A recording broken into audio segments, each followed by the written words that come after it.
은혜 받으실 하나님의 말씀 보시겠습니다. 요한계시록 3장 1절에서 6절 말씀입니다. 요한계시록 3장 1절에서 6절 말씀입니다. 사대교회의 사자에게 편지하기를 하나님의 7영과 7뼈를 가진 이가 가라사대 내가 내 행위를 아노니 내가 살았다 하는 이름은 가졌으나 죽은 자로다. 너는 일깨워 그 남은 바 죽게 된 것을 굳게 하라. 내 하나님 앞에 내 행위에 온전한 것을 찾지 못하였노니 그러므로 내가 어떻게 받았으며 어떻게 들었는지 생각하고 지키어 회개하라. 만일 일깨지 아니하면 내가 도적같이 이르리니 어느 시에 내게 임할는지 내가 알지 못하리라. 그러나 사대에 그 옷을 더럽히지 아니한 자 몇 명이 내게 있어 흰 옷을 입고 나와 함께 다니리니 그들은 합당한 자인 연고라. 이기는 자는 이와 같이 흰 옷을 입을 것이요 내가 그 이름을 생명책에서 반드시 흐리지 아니하고 그 이름을 내 아버지 앞과 그 천사들 앞에서 시인하리라. 귀 있는 자는 성령이 교회들에게 하신 말씀을 들을지어다. 아멘. 당회장님의 영상 설교 요한계시록 강해 사대교회 네 번째 말씀을 들으시겠습니다.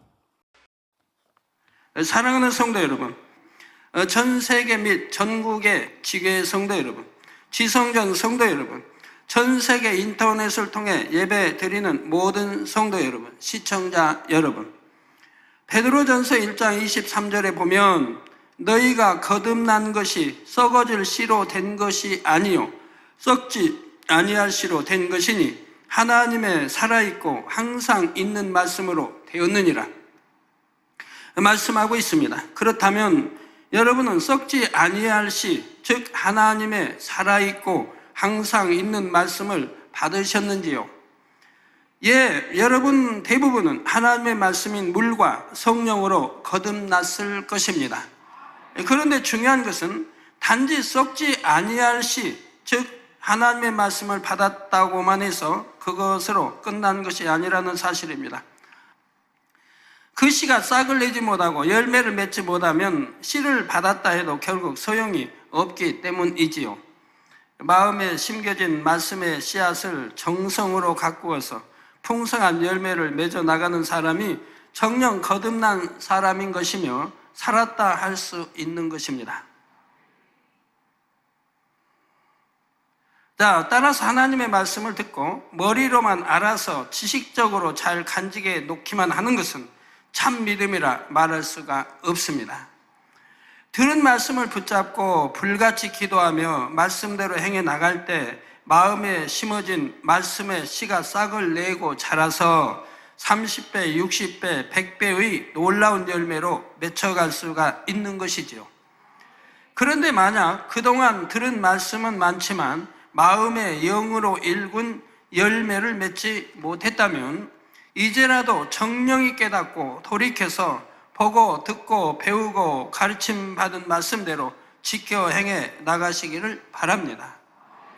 그래서 여러분에게 도적같이 임하시는 주님이 아니라 사모하는 신랑으로서 오시는 주님을 깨어서 맞이하는 여러분 모두가 되시기를 기원합니다. 성도 여러분, 때로는 직분이 있고 믿음도 있어 보이는 사람이라 해도 실상은 죽은 믿음을 가진 경우가 있습니다. 가룟 유다는 겉으로 보기에는 예수님의 제자로서 인정받을 만한 위치에 있는 사람이었지만 받은 은혜를 저버리고 예수님을 파는 큰 죄로 인해 결국 사망에 이르렀지요. 사울 왕도 한때는 하나님의 인정을 받아 이스라엘의 왕으로 세움 받았지만 그 마음이 점점 높아져서 하나님의 뜻을 거역해 나가니 마침내 사망의 길로 갔던 것을 봅니다. 그러므로 신앙의 기준은 사람의 겉모습이나 어떤 직분에 있는 것이 아닙니다. 오직 하나님의 말씀만이 기준이지요. 직분자요 머리된 사람이라 해도 또는 목사님이라 해도 하나님의 말씀에 위배되게 가르치거나 행한다면 결코 거기에 귀를 기울여서는 안 됩니다. 정말 중요한 것은 가르치는 위치에 있느냐 하는 것이 아니라 가르치는 사람이 진정 그 말씀을 지켜 행하고 있는가 하는 점입니다. 가르친다고 중요한 게 아니라 가르치고 있는 사람이 그 말씀대로 준행해 가면서 가르치는 사람.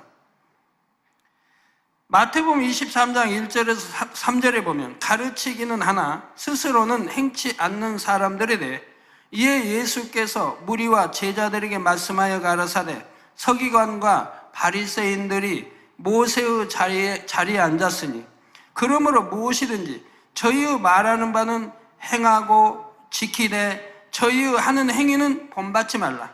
저희는 말만 하고 행치 아니하며 하셨지요. 가르치는 것은 모세 율법이니 그거는 듣고 또 행하되 저들의 행위는 그 율법대로 행치 아니하니 저들의 행위는 본받지 말라고 말씀하는 거죠. 또한 마태복음 5장 19절에는 그러므로 누구든지 이 계명 중에 지극히 작은 것 하나라도 버리고 또 그같이 사람을 가르치는 자는 천국에서 지극히 작다 일컬음을 받을 것이요. 이 지극히 작은 계명 중에 지극히 작은 거 하나라도 버리고. 자, 그러면 오늘날 믿는다고 하는 사람들 중에 얼마나 많은 계명을 어깁니까? 지극히 작은 것 하나도 버리면 안 되는데 그저 알지도 못하며 판단하고 정죄하고 수군거리고 시기하고 질투하고 얼마나 많은 죄들을 범합니까? 얼마나 많은 계명을 어겨요. 그리고 모세율법에 바로 또 주님 자리에 앉아서 판단하고 정죄하고 말씀대로 행치도 않으면서 하나님이 거룩하라 하면 거룩해지고 완전하라면 완전 악은 모양으로 버리라면 버리고 선하라면 선하고 온유하라면 온유하고 사랑, 영적인 사랑으로 이렇게 하나님이 말씀하신 이 계명을 지켜 영으로 온영으로 들어가야 할진데 그러지 아니하고 하나님의 역사가 따르는 이 교회나 종을 판단하고 정죄하며 그저 단일하고만 하고 구약에 그렇게 하나님의 선지자들을 죽이려고 하고 죽이고 잡아 죽이고 해도요 단이란 말은 쓰지 않았어요. 이단이란 말은 구약에 한마디도 없습니다. 그럼 신약에는 예수님 당시에 있었나요? 마태, 마가, 누가, 요한복음. 왜 이단이란 말은 한마디도 있지 않습니다. 왜요? 이단의 정의를 안다고 하면 왜 없는지를 알 것입니다. 이단의 정의를 안다면 왜 이단이라는 말이 구약에도 없고 또 신약에도 마태, 마가, 누가, 요한복음 예수님 승천하시기 전에 십자가 지시기 전에 없는 걸 안다 이 말입니다. 왜 이단의 정의가 뭡니까? 말씀이 육신을 입고 이 땅에 오신 것을 부인하는 자가 이단이요 적그리스도이기 때문에 저 예수가 우리 구세주 되심을 부인하는 자가 이단이라 이 말입니다. 예수님이 그래서 십자가 지시기 전에는 아주 구세주로 오셨지 구세주가 되려고 오셨지 구세주는 아니지 않습니까? 십자가를 지고 피 흘려 이제 사망 못에 장사된 사흘날 부활하시고 이 구세주가 되신 이 이후로는 이단이라는 말이 등장한다 이 말입니다. 왜? 예수가 우리 구세주가 됐으니까 이 예수가 구세주 되심을 부인한 자가 이단이라 이 말입니다. 그 적그리스도라 이 말입니다. 그렇기 때문에 그 이후로 이단이 나와서 바로 하나님이 최고의 권능을 준 신약의 최고의 권능을 가진 사도 바울이 이단의 괴수가 되지 않습니까? 얼마나 우스운 일입니까? 하나님 권능을 가장 많이 행한 사도 바울이 이단의 괴수 말을 듣는다 이 말입니다.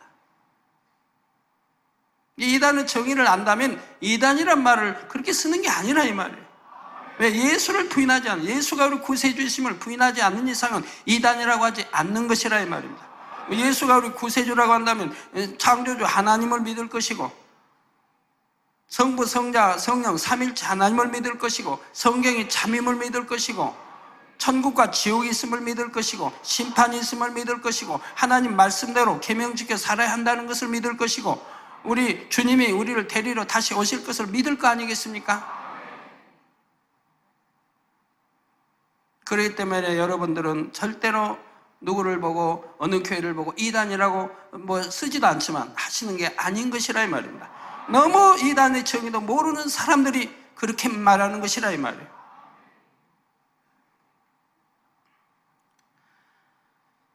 그 계명 중에 지극히 작은 것 하나라도 버리고 또 그같이 사람을 가르치는 자는 천국에서 지극히 작다 일컬음을 받을 것이요 누구든지 이를 행하며 가르치는 자는 천국에서 크다 일컬음을 받으리라 말씀합니다. 당연하지 않습니까?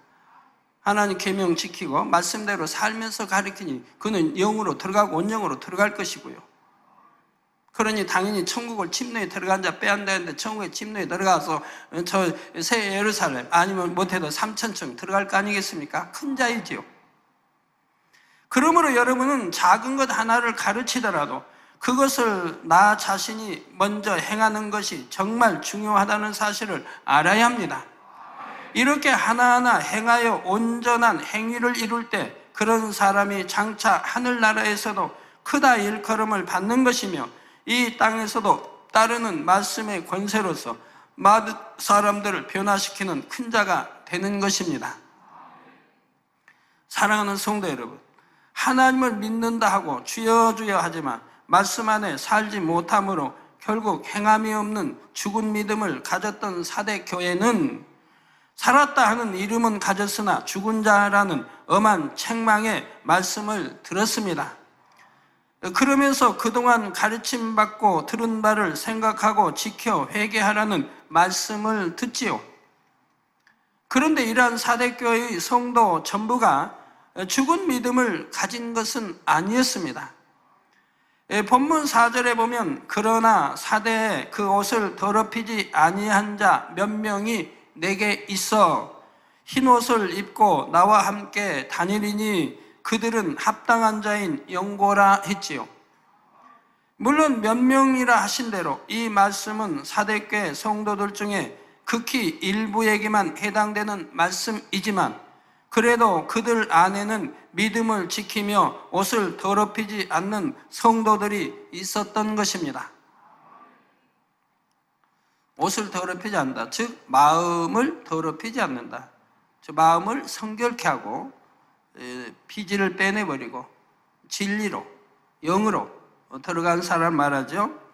그러면 옷을 더럽히지 않는다는 것은 무슨 뜻일까요? 옷은 사람의 마음을 뜻합니다. 따라서 옷을 더럽히지 않았다는 말씀은 결국 마음을 더럽히지 않았다는 뜻이지요. 이는 곧 진리 안에서 믿음을 가지고 말씀대로 지켜 행하며 살아감으로 그 마음이 세상의 죄와 악으로 더럽혀지지 않았다는 의미입니다. 또한 열심히 죄를 피 흘리기까지 싸워 버려나가므로 진리를 알기 전에 더럽혀졌던 마음을 깨끗하게 하는 것이요. 이렇게 해서 깨끗해진 마음에 다시는 비진리와 더러운 죄악을 묻히지 않는다는 의미입니다. 그래도 어찌하든 깨어 기도하며 참된 신앙을 지키려는 사람들에게 해당하는 말씀이지요. 설령 소경을 인도하여 둘 다 구덩이에 빠질 수밖에 없는 상황에서도 스스로 양심의 소리를 들으므로 하나님께서 원하시는 바를 이루려는 성도들이 사대교회 안에도 있었던 것입니다. 이러한 사람들에게 주님께서는 흰옷을 입고 나와 즉 주님과 함께 다니리니 하십니다. 그러시면서 그들은 합당한 자인 영고라 하셨죠. 합당한 자이기 때문에 우리 주님과 함께 흰옷을 입고 다닌다 이 말입니다. 하지만 사대교회에 있던 몇 명의 성도가 이처럼 옷을 더럽히지 않았다는 말씀과 합당한 자라는 말씀을 들었다고 해서 이것이 온당한 성결에 이르렀다는 뜻은 아닙니다. 사대교회의 전체적인 신앙을 볼 때 그래도 그런 환경 가운데서 참된 신앙생활을 하기 위해 기도하며 노력했던 것이 주님의 마음에 합당했다는 뜻이지요.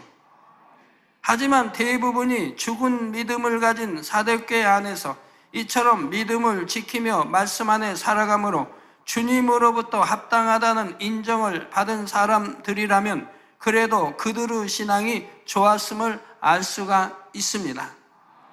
신앙생활하기가 쉽지 않은 상황에 있던 사대에서 그래도 주변에는 온통 세상에 물들고 세상과 짝하는 성도들 뿐인데도 그 안에서 신앙을 지킨다는 것이 쉽지 않지요. 그러나 이러한 상황에서도 신앙을 굳게 지키며 나간다는 것은 참으로 큰 축복입니다. 예를 들어 어떤 분은 신앙생활을 하면서 가정과 가족들로부터 핍박을 받는 경우가 있지요. 그러면서 나는 왜 이렇게 힘들게 신앙생활을 해야 하나? 나도 남들처럼 가족과 함께 편하게 신앙생활하면 좋을 텐데 생각할 수가 있습니다. 이런 경우 물론 가정이 온전히 복음화되어 모두가 함께 신앙생활을 할 수 있다면 이는 참으로 복된 일일 것입니다. 그러나 그렇지 못하다 할지라도 이 역시 자신에게 축복이라는 사실을 알아야 합니다. 하나님께서는 사람마다 각기 마음밭과 그릇에 따라 연단을 다르게 해 나가시는데, 그러면서 그 연단을 통해 부족한 분야를 채우며 영혼이 잘 되는 축복으로 인도해 가시지요.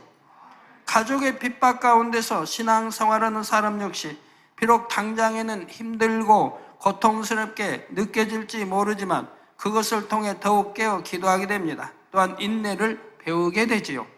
그러면서 가족을 위해 간절히 기도하는 가운데 가족에 대한 영적인 사랑이 자라나게 됩니다.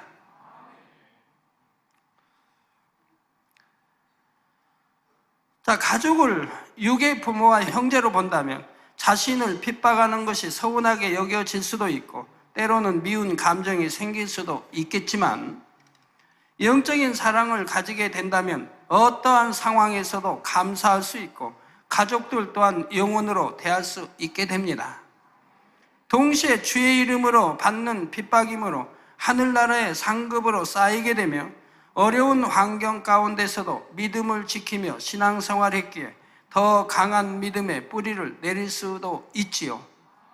이와 마찬가지로 사대교회에도 그 옷을 더럽히지 않았던 몇몇 사람들은 신앙을 지키기 위해 다른 곳에서 편하게 신앙생활하는 사람들보다도 더 뜨겁게 기도했을 것이고 삶과 자신을 지키기 위해서도 더 노력했을 것입니다.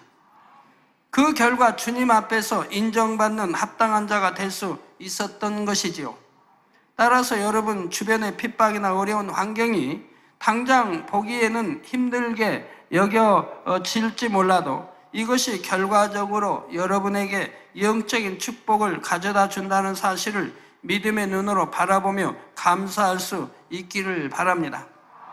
감사할 수 있는 사람은 승리하게 됩니다. 감사치 못하니 사단이 가지고 놀지, 기뻐하고 감사해봐요. 결국은 사단이 고통받아 떠날 수밖에 없어요. 왜? 사단이 싫어하는 게 믿는다고 감사하고 영적인 사랑과 기도하고 그리고 참 천국의 소망으로 행복히 살아가는 걸 사단이 얼마나 싫어하겠어요. 근데 핍박을 하니까 오히려 감사해요. 핍박을 하니까 오히려 기도해요. 행복해요. 그 다음에 사단이 핍박할 이유가 없지 않습니까? 핍박하니 오히려 더 기뻐하고 감사합니다 하니, 그러니 사단이 핍박할 이유가 없잖아요. 그러니 아이고 내가 거할 곳이 아니구나 하고 떠날 수밖에 없죠. 사대교회 안에서 주님으로부터 합당한 자라는 인정을 받은 사람들도 바로 이러한 믿음으로 달려갔기에 흰옷을 입고 주님과 함께 다닐 수 있는 축복을 받았다는 사실입니다. 하지만 우리가 주님과 함께 하는 것과 동행하는 것과는 다르다는 사실을 알아야 합니다. 여러분이 장차 천국의 어느 처소에 들어가더라도 주님께서는 천국 어디든지 가실 수 있기 때문에 여러분이 주님과 함께 하는 것은 가능합니다. 설령 낙원에 있다 해도 때때로 주님께서 오셔서 함께 할 수 있는 시간을 가질 수 있지요. 낙원이라고 주님 외면하시고 안 가시겠습니까? 때를 따라 또 순회하시지요. 물론 주님께서 낙원에 오셨다고 해서 낙원에 사는 영혼들이 주님 앞에 나와 얼굴을 마주 대하고 대화하거나 자유롭게 거닐 수 있는 것은 아니지만 분명 주님께서는 낙원의 백성들과도 함께 해주시지요. 하지만 주님과 동행하는 것은 이런 것과는 다릅니다. 3,000층 이상 좀 더 엄밀히 말하자면 새 예루살렘에 거하는 백성만이 진정한 의미에서 주님과 동행할 수가 있습니다. 동행이란 무엇입니까? 언제 어디든 함께 하는 것을 말합니다. 따라서 주님과 확실히 동행할 수 있으려면 새 예루살렘에 거할 수 있는 자격을 갖추어야 자유롭게 마주 대하고 대화도 하며 함께 거닐 수도 있는 것이지요. 성도 여러분, 그런데 이처럼 영원한 천국에서 주님과 동행하기 위해서는 이 땅에서도 주님과 동행하기에 합당한 자격을 갖추어야 합니다. 주님께서는 진리 안에 살아가는 하나님의 자녀들과는 물론 함께해 주시지만 그 중에서도 하나님을 지극히 사랑하여 악은 모든 모양이라도 버리고 성결된 사람과는 동행해 주시지요. 주님께서 함께해 주시는 것과 동행해 주시는 것과는 엄청난 차이가 있음을 앞서 천국에서의 모습을 통해서도 말씀드렸지만 이 땅에서도 그 차이는 분명합니다. 주님께서 동행해 주신다면 그에 따른 보장과 권세 그리고 능력 등이 확실한 증거로 나타나지요. 여러분, 어떤 계기로 해서 아팠다고 합시다. 그래도 기도 한 번에 저렇게 치료받아 영광 돌리지 않습니까? 누구는 기도를 여러 번 받아도 하나님이 역사하지 않습니다. 그 왜 그런 차이가 납니까? 어떤 분이 그런 말을 하더라고요. 나 당자님께 가서 기도 받았는데, 이제 시골에 분인지 받았는데 나는 안 낫느냐고.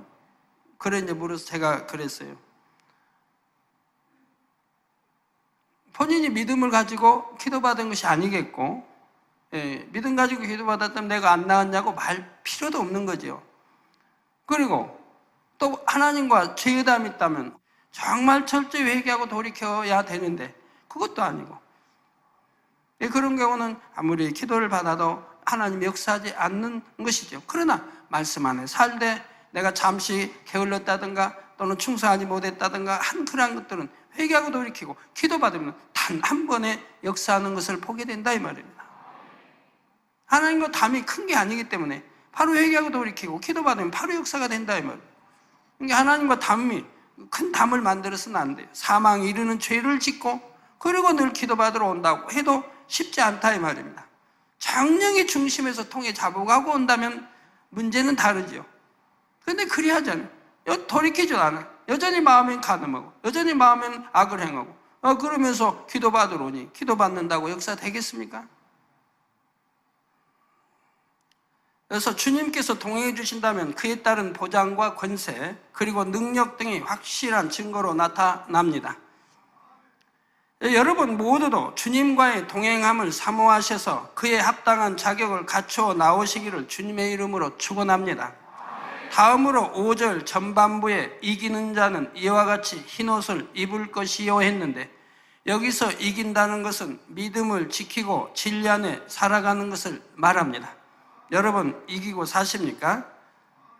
이 세상을 이기고 진리 안에 승리하고, 이기는 자는 이와 같이 흰옷을 입을 것이요, 구원받았다는 표죠. 입을 것이요. 여기서 이긴다는 것은 믿음을 지켰다, 진리 안에 살아갔다, 하나님 말씀대로 계명을 지키고 살았다는 것이죠. 그리고 이러한 사람은 흰옷을 입는다 했는데 여기서 흰옷이란 구원받은 사람이 입는 옷입니다. 자, 설령 주님의 공중 재림 때 휴거되지 못하고 7년 대환란 중에 남았다가 순교하여 부끄러운 구원을 받은 사람이라 해도 그에게는 이 흰옷이 주어지게 됩니다. 그러므로 여기서 말씀하는 흰옷은 구원받은 사람이라면 모두가 입는 옷으로서 곧 구원의 표를 말하는 것입니다. 그런데 앞서 4절에서도 흰옷이 나왔는데 거기서 말씀하는 흰옷은 단순히 구원의 표를 뜻하는 것이 아닙니다. 우리가 천국에 가면 모두에게 흰옷이 주어지지만 얼만큼 성결되었느냐에 따라서 주어지는 흰옷의 빛깔이 다 다르지요. 하나님 앞에 더욱 합한 사람일수록 더 밝은 빛의 흰옷을 받게 되는 것입니다. 그래서 천국에서는 상대의 입은 옷만 보아도 저가 이 땅에서 경작받을 때 얼만큼 주님을 닮았는가를 알 수 있지요. 또한 옷에 다는 각종 장식들을 통해 이 땅에서 쌓은 상급에 대해서도 알 수가 있습니다. 행한 대로 갚아주시는 공의 하나님께서는 이 땅에서의 각 사람의 행위에 따라 그 상급에 맞는 아름다운 장식들을 내려주시기 때문입니다. 이 시간 여러분들도 장차 천국에서 자신이 입게 될 찬란한 빛의 흰옷을 머릿속에 한번 그려보시기 바랍니다.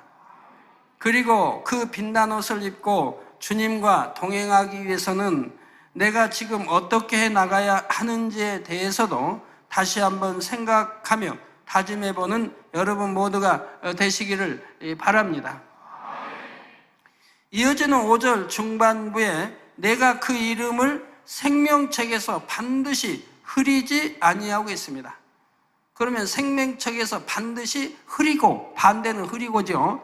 즉 생명책에서 반드시 흐려버릴 수도 있다. 그 생명책의 이름이 기록이 되어 있다면, 구원받은 하나님의 아들이고 딸이다로 기록해놨지만 지워버릴 수 있다면, 흐려버릴 수 있다.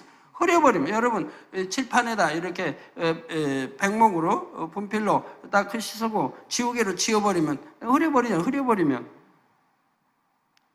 생명책을 반드시 흐리지 아니하고, 즉 흰옷을 입고 말씀대로 직행해서 주님과 동행하는 사람. 그래서 내가 그 이름을 생명책에 반드시 흐리지 아니하고, 사랑하는 성도 여러분, 사람이 눈에 보이는 유구 생명이 있다고 해서 진정 살아있는 것이 아닙니다. 아담의 범죄로 인해 죽었던 영이 살아나야 진정한 생명이 있는 것이지요. 주님을 영접하지 않고 어두움 가운데 거하며 마귀의 자녀로 있는 사람은 영이 죽어 있기 때문에 결국 죽어서도 영원한 사망인 지옥으로 갑니다. 그러나 예수 그리스도를 영접하고 성령을 받으면 죽었던 영이 살아나 영원한 생명을 얻게 되며 그 이름이 하늘나라 생명책에 기록이 됩니다.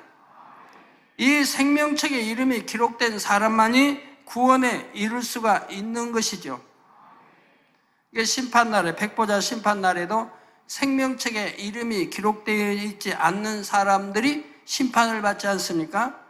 생명책에 이름이 기록되어 있는 사람들도 심판을 받는데 그것은 상급 심판을 받습니다. 어떠한 상이 주어지고 이 땅에서 행한 대로, 심은 대로 상이 주어지는 그런 심판이고요. 생명책에 이름이 기록되지 아니한 책이 있고 그게 기록된 사람들은 다 사망, 지옥 가는 심판을 받게 되죠.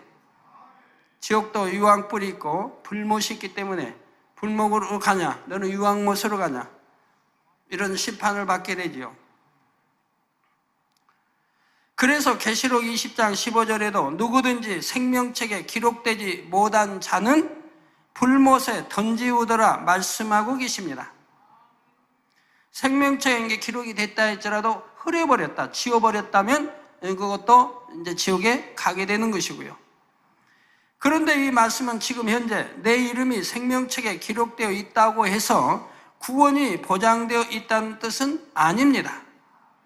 바로 백보자 대심판 때 재판장 되시는 하나님께서 생명책을 펴셨을 때 그것에 이름이 기록되어 있어야 구원에 이르게 되죠.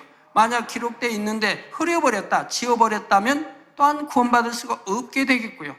어떤 사람은 한번 믿습니다 하면 구원받았다고, 한번 구원받으면 영원히 구원받는다고, 이렇게 성경 구약 신약에 수도 없이 구원에 관해서 기록되어 있는데도 그런 말씀들을 다 무시해버리고 있다 이 말입니다.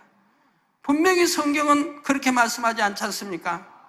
생명책에 이름이 기록되었다 할지라도 옷을 더럽히면, 즉 마음에 할례하지 않고 악을 행하며 비질 가운데 살고 이러면 생명책에서 지워버린다, 흐려버린다고 말씀하고 있지 영원히 그래도 구원받는다는 말씀은 없다 이 말입니다. 그 이름을 생명책에서 반드시 흐리지 않으시겠다는 말씀을 우리가 역으로 생각해 보면 그 이름이 생명책에서 흐려질 수도 있다는 뜻이 담겨 있음을 알 수가 있습니다. 즉 한번 생명책에 이름이 기록되었다 해도 흐려질 수가 있다는 뜻이죠. 예를 들어 아이가 태어나서 호적에 올렸는데 그 아이가 얼마 안 돼서 죽었다고 하면 어떻게 됩니까? 호적에서 그 이름이 지워지게 되죠. 즉 빨간 걸로 이렇게 그어버리죠. 지워지게 된다 이 말, 죽었다라고 표시하게 되죠. 생명책에 기록된 이름도 마찬가지입니다. 오늘날 신앙생활하는 많은 사람들이 일단 자신의 이름이 생명책에만 기록되고 나면 그 후에는 아무렇게나 살면서 죄를 지어도 교회만 왔다 갔다 하면 천국에 가는 것으로 생각하는데 결코 그렇지 않다는 사실을 알아야 됩니다. 이것은 저의 말이 아니라 하나님의 말씀이지요. 생명책에 이름이 기록되는 그때부터 영생을 얻기 위한 길로 들어선 것이지만 그 이후에 언제라도 이 영생의 길에서 이탈되면 나중에는 성령이 소멸되어 생명책에서도 그 이름이 흐려지게 된다는 사실입니다. 작은 모양이라도 버리라 하고 성령을 소멸치 말며 라고 데살로니가 전서에도 말씀하지 않습니까? 그래서 데살로니가 전서 5장 19절에 보면 성령을 소멸치 말라, 즉 성령 받았어도 충만해도 소멸될 수 있기 때문에 말씀하는 거죠.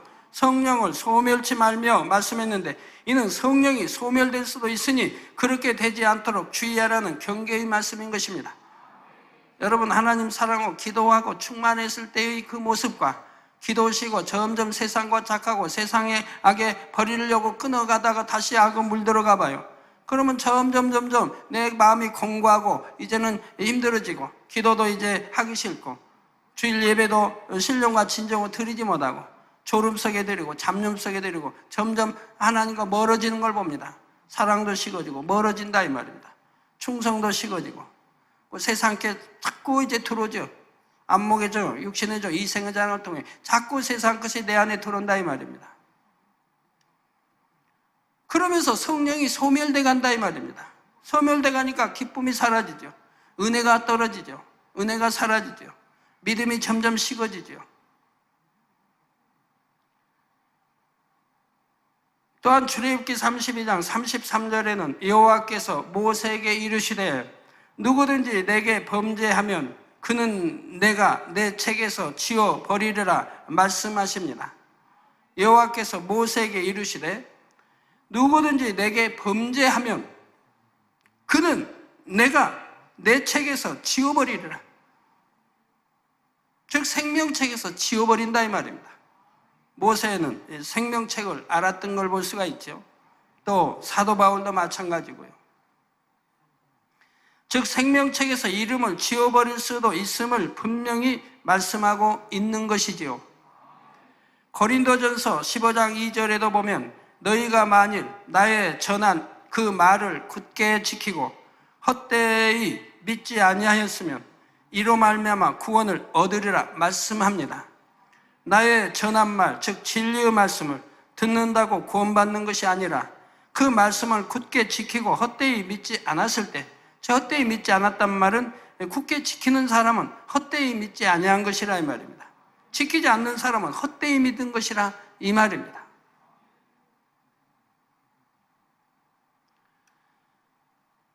헛되이 믿지 않았을 때 구원을 얻는다 말씀하고 있지요. 그러면 헛되이 믿었다는 것이 무엇입니까? 바로 육적인 믿음이요 진리의 행함이 없는 죽은 믿음을 말합니다.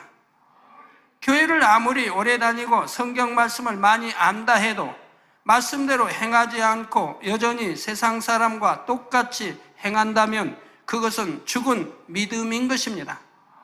또한 성경에는 현저한 육체의 일을 비롯하여 사망에 이르는 죄에 대해서도 말씀하고 있지요. 물론 죄는 어떠한 것이든 짓지 않아야 합니다. 그러나 죄 중에서도 어떤 것은 중심에서 회개하여 사함받을 수 있는 죄가 있는가 하면 어떤 죄는 다시 속죄하는 제사가 없는 경우가 있습니다. 바로 성령 해방, 모독, 거역, 그리고 성령에 참여한 후 타락함으로 주님을 십자가에 다시 못 박아 현저히 욕보이는 것, 즉 사망이 이른 죄를 짓는 사람들은 주님을 십자가에 다시 못 박아 현저히 욕보이는 행위인 것이라 이 말입니다. 또 진리를 아는 지식을 받은 후 짐짓 죄를 짓는 것이 사망에 이르는 죄에 해당하죠. 또 육체의 일은 현저하니 하고 사망에 이른다고 말씀하고 있죠. 육체의 일은 현저하니 믿는다 하면서도 이런 죄를 행하는 사람 역시 결국 헛되이 믿은 것이 되고 마는 것입니다. 성도 여러분, 이처럼 성경에는 어떻게 하면 구원을 받는가가 기록되어 있지만 그와 함께 어떻게 하면 사망에 이르는가도 자세히 기록되어 있습니다. 구약에도 신약에도 자세하게 기록이 되어 있습니다. 따라서 구원이란 어느 한순간에 단번에 결정되는 것이 아니라 주님께서 다시 오시는 그날까지 진행형이라는 사실을 알아야 합니다.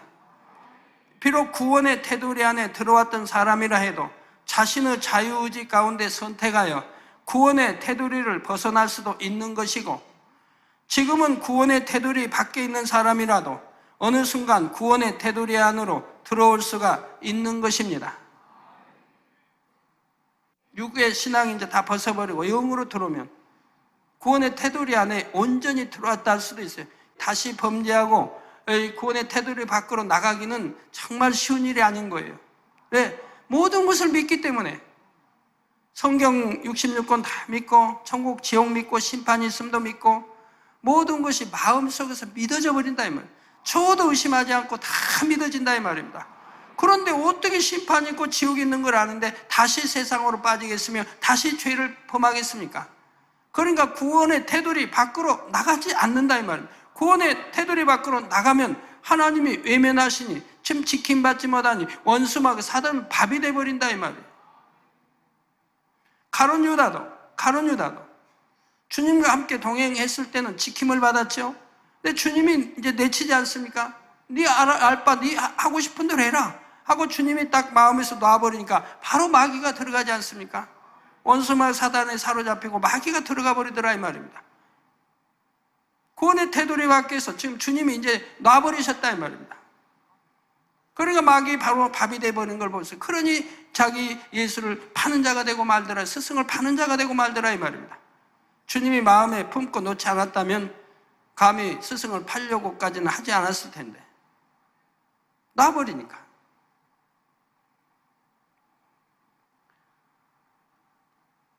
자, 따라서 우리 성도님들 모두는 일단 생명책에 이름이 기록되었다 하더라도 주님 앞에 서는 그날까지는 끊임없이 위로부터 능력을 받아서 믿음이 날로 성장해 가시기 바랍니다. 항상 깨어 기도하여 성령의 충만함을 입음으로 세상을 주관하는 원수마귀 사단과 싸워 이기고 진리 안에 살아갈 수 있기를 주님의 이름으로 부탁드립니다. 이제 5절 후반부에 그 이름을 내 아버지 앞과 그 천사들 앞에서 시인하리라 말씀하십니다. 그 이름을 내 아버지 앞과 그 천사들 앞에서 시인하리라.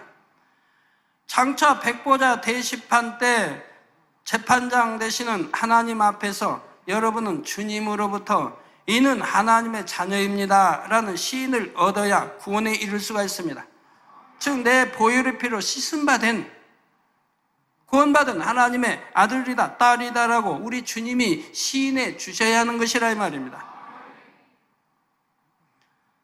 즉 여러분에 대해 주님께서 그는 하나님의 뜻대로 말씀 안에 살았습니다, 믿음 안에 살았습니다 이렇게 인정해 주실 때라야 하나님께서도 여러분을 인정해 주시죠. 그래서 그 이름을 내 아버지 앞과 자, 아버지 앞에서 백보자 대신받을 때 인정해 주셔야 된다 이 말. 또 그 천사들 앞에서 시인하리라. 왜? 그 천사들이 증인이니까요. 다 여러분 각자의 천사가 있다 이 말입니다. 하늘에도 여러분 언어 행동 하나하나를 전부 기록하는 보고 기록하는 천사가 있고 이 땅에서도 여러분 믿는 자에게는 섬기라고 보낸 천사가 있다 이 말입니다. 그러면 하늘에 있는 여러분에게 주어진 천사가 여러분의 일투조 전부 언어 행동을 다 기록한다 이 말입니다. 그러면 그 천사 앞에 우리 주님이 인정해 줘야 된다 이 말입니다. 그러니까 천사들 앞에서 시인하리라. 주, 저는 나를 믿는 거룩한 하나님의 아들이다 딸이다라고 주님이 천사들 앞에 시인하면 천사가 끄덕끄덕 해야 될 거 아닙니까? 왜? 천사가 다 보고 기록을 다 했으니까 안다 이 말입니다.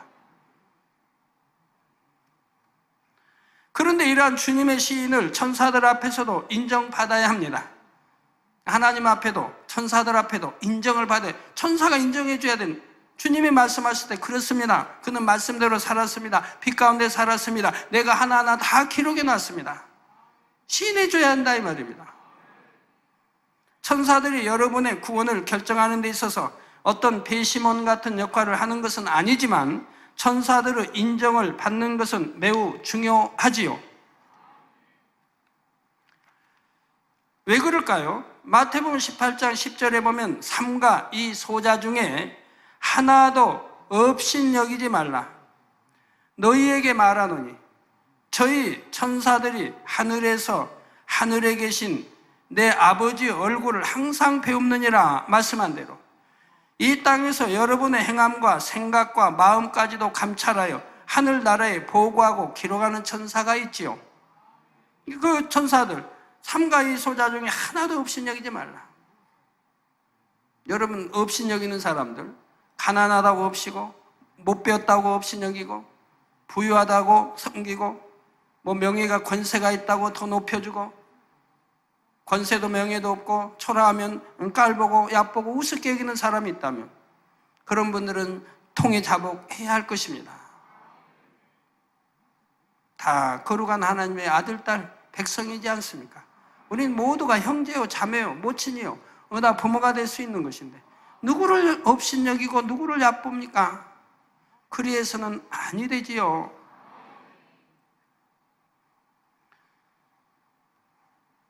네, 그래서 이 땅에서 여러분의 행함과 생각과 마음까지도 감찰하여 하늘나라에 보고하고 기록하는 천사가 있으니 바로 저희 천사들이 그래 말하는 저희 천사라고 한다면 여러분에게 주어진 여러분의 일거수일투족 모든 것을 여러분 감찰하고 기록하고 하나님 앞에 보고하는 천사가 있다 이 말입니다. 그래서 저희 천사들이 하늘에서 하늘에 계신 내 아버지 얼굴을 항상 배웁는다. 즉 보고하기 때문에 보고 올려야 되기 때문에 보고할 때는 항상 얼굴 보게 되죠. 뵙게 되죠. 여러분 저에게 보고하려면 제 앞에 나와야죠. 또 결제 맡으려도 나와야죠. 물론 구원받은 하나님의 자녀들을 지키기 위해 하나님께서 보내주신 천사도 있지만 여러분 각자를 감찰하는 사명을 맡은 천사도 있어서 그 천사는 그 누구보다도 여러분에 대해 잘 압니다. 그리고 천사는 영이므로 거짓말을 할 수도 없고 한치 오차도 없이 정확하며 실수가 없지요. 바로 이러한 천사에 의해 기록된 모든 것이 백보자 심판 때 증거 자료가 되어 여러분을 심판하는 근거가 되는 것입니다. 그러니까 하나님께 이렇게 올리면 하나님은 어디다 그걸 입력시켜요? 오늘날은 이제 컴퓨터가 있으니까 뭐 자료, 아무리 많은 자료도 조그만 뭐 칩 안에 조그만 게 여러분 다 기록될 수가 있죠? 뭐 성경 모든 자료, 설교 자료, 뭐 찬양, 뭐 수많은 것도 조그만 칩 안에 다 넣을 수도 있다 이 말입니다. 그와 마찬가지예요. 천사들이 보고하면 그거 전부 갖다가 하나님이 컴퓨터에다 입력시키신다 이 말입니다. 하늘나라의 아버지가 쓰는 컴퓨터가 뭐예요? 유리바다라 이 말입니다. 계시록에 나온 유리바다. 천사들이 보고하는 거 전부 유리바다에 저장하신다 이 말입니다.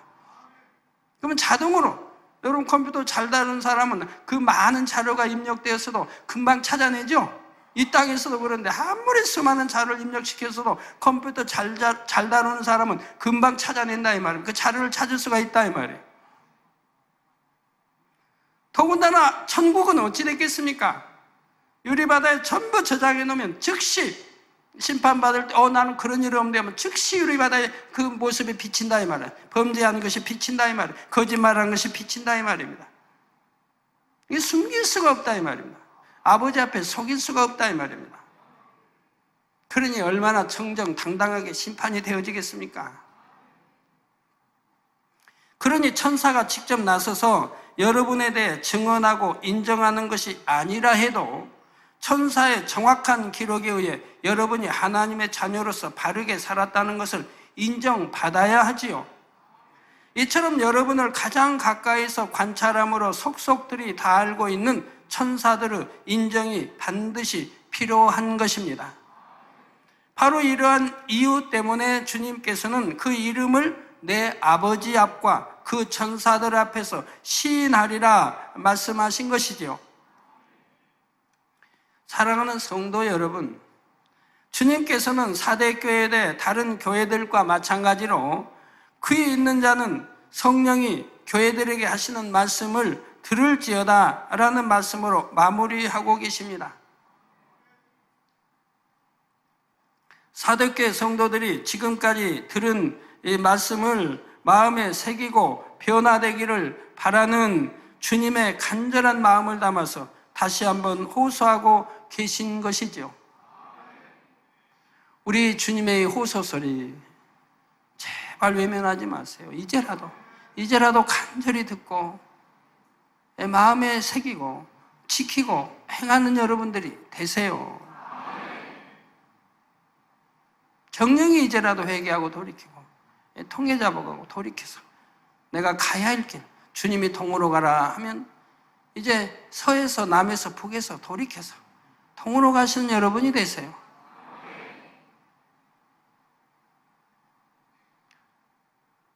사도교회는 죽은 믿음을 가진 교회였습니다. 그러므로 이제라도 돌이켜 회개하지 않으면 구원과는 상관이 없는 상태이죠. 하지만 그들은 진리를 듣고 배우기는 했기 때문에 그나마 지식적으로는 진리를 알고 있었습니다. 이제 이 지식적인 믿음을 행함이 있는 산 믿음으로 바꿔야 했던 것입니다. 또한 지금은 비록 구원받을 믿음을 가진 성도라 해도 주님 오시는 그날까지 변함없이 이겨야 합니다. 그런 사람에게만이 구원의 징표인 흰옷이 주어지며 이 땅에서 행하고 일한 대로 천국에서 영광과 상급을 받을 수 있는 것이고요. 그런데 오늘날 너무나 많은 교회들이 이러한 진리를 깨우치지 못한 채 영적인 잠에서 깨어나지 못하여 죽은 믿음을 가지고 있다는 사실입니다. 그럼에도 진리로 바르게 깨우쳐주는 목자가 없으니 구원받을 믿음을 찾아보기 힘들고 소경의 인도를 따라가는 소경과 같은 처지가 되지요. 그래서 결국 귀 있는 자들은 이 말씀을 듣고 반드시 구원에 이르기를 원하시는 것이며 정말 간절히 아버지 하나님을 사랑하고 주님을 찾으며 진리를 쫓기 원하는 영혼들은 어떻게든 바른 목자를 만나 더 좋은 천국 새 예루살렘까지도 이르게 하기를 원하시는 것이죠. 그러므로 여러분은 참 생명의 말씀으로 인도받으며 영적인 참 믿음을 가질 수 있는 신앙생활을 한다는 것이 얼마나 복되고 감사한 것인지 다시 한번 깨달아 보시기 바랍니다. 그리고 이제는 흠도 티도 점도 없는 주님의 온전한 신부로서의 자격을 갖추리라는 간절한 소망 가운데 행해 나가심으로 영원한 천국에서 주님과 항상 동행할 수 있는 여러분 모두가 되시기를 주님의 이름으로 축원합니다. 들으신 말씀을 생각하시면서 기도하시겠습니다. 사랑의 아버지 하나님, 은혜와 사랑에 감사를 드립니다. 사대교회 성도님들은 아버지 하나님 또 귀한 말씀을 듣고 그 말씀대로 또 살지 못했던 거 볼 수 있습니다. 하지만 아버지, 오늘도 우리가 귀한 말씀을 들어보니 사대교회 몇몇 성도들은 아버지 하나님 스스로가 마음에 할례하며 성결을 이루기 위해서 하나님 앞에 간구하며 기도하며 달려갔던 것을 볼 수 있습니다. 그러하기 까닭에 흰옷을 입을 수 있는 자격이 주어졌고 하나님 앞에 합당한 그런 자라고 칭함을 받을 수 있다 하셨습니다. 우리 모두도 이렇게 아버지 하나님 앞에 합당한 그런 모습이 되어져서 아버지 앞에, 주님 앞에 아름다운 신부로 나와줄 수 있는 우리 모두가 될 수 있게 도와주시옵소서. 감사와 영광 올려드리며 우리 주 예수 그리스도의 이름으로 기도하옵나이다. 아멘. 영상을 통한 당회장님의 환자 기도를 받겠습니다. 아프신 분들은 아픈 곳이나 연약한 곳에 손을 얹고 기도받으시고, 아프지 않으신 분들은 가슴에 손을 얹고 마음의 손을 위해 믿음으로 기도받으시기 바랍니다. 할렐루야. 전능하신 사랑의 아버지 하나님, 이 시간 기도받는 모든 성도님들 위해 안수하여 주옵소서. GCN 방송 시청자들이 인터넷과 화상을 통해 기도받는 지교회와 지성전 그리고 전세계 하나님의 자녀들 위에도 시공간을 초월하여 역사하여 주시기를 원합니다. 믿어지는 믿음을 주시고 부정적인 생각과 의심의 세력을 물리쳐 주옵시며 모든 시험 환난도 물리쳐 주옵소서. 머리부터 발끝까지 오장 육부 뼈 마디마디 온몸의 신경 조직 세포 등 아픈 곳마다 성령의 불로 태우시고 근본의 빛으로 역사하여 주옵소서. 예수 그리스도의 이름으로 명하노니 원수마귀 사단 모든 질병 균 연약함아 물러가라. 빛이 여임하라. 모든 불친 난치병도 성령의 불로 태워 깨끗하게 역사하여 주옵소서. 말라리아를 비롯한 모든 풍토병도 물리쳐 주옵소서. 깨끗함을 입을지어다. 감기, 기침, 열, 몸살, 독감 등 각종 유행성 질병도 다 물러가라. 어떠한 유행성 질병 균도 틈타지 않게 지켜 주옵소서. 위암, 폐암, 간암, 유방암, 자궁암, 대장암, 피부암 등 각종 암과 에이즈, 백혈병, 뇌졸중, 고혈압, 저혈압, 심장병, 폐병, 위장병, 당뇨, 부인병, 피부병, 갑상선 질환과 모든 염증도 깨끗게 하여 주옵소서. 소아마비, 중풍, 관절염, 디스크도 온전케 하여 주옵소서. 요통, 두통, 신경통을 비롯한 모든 통증은 사라질지어다. 간질, 자폐증, 우울증, 조울증, 노이로제 등 모든 정신질환도 물러가라. 모든 마비된 것도 풀어지고 일어나 걷고 뛸지어다. 눈도 잘 보이게 하옵시고 귀도 잘 들리게 하여 주옵소서. 소경은 눈을 뜨고 기머거리는 들으며 벙어리는 말할지어다. 각종 사고, 후유증도 깨끗게 하시고 부러진 뼈도 붙여 주옵소서. 화상 입은 것도 온전케 하옵소서. 화기야 물러가라. 열도 물러가라. 아버지 흉터도 나지 않게 역사해 주시기를 원합니다.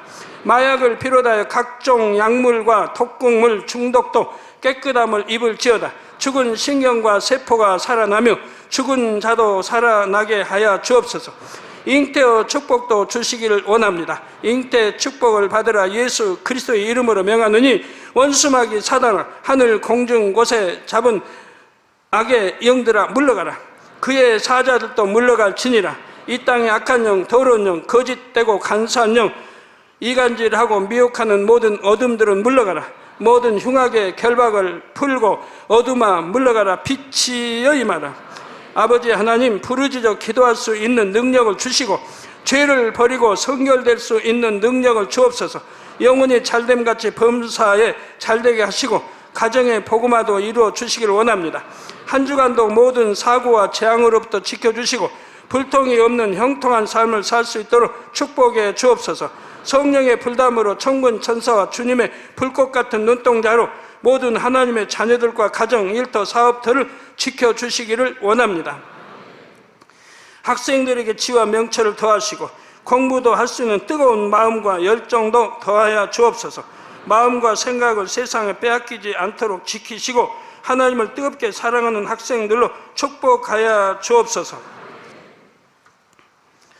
하나님의 자녀들이 먹으나 마시나 입으나 무엇을 하든지 하나님 앞에 영광 돌리는 삶이 되게 축복하여 주시기를 원합니다.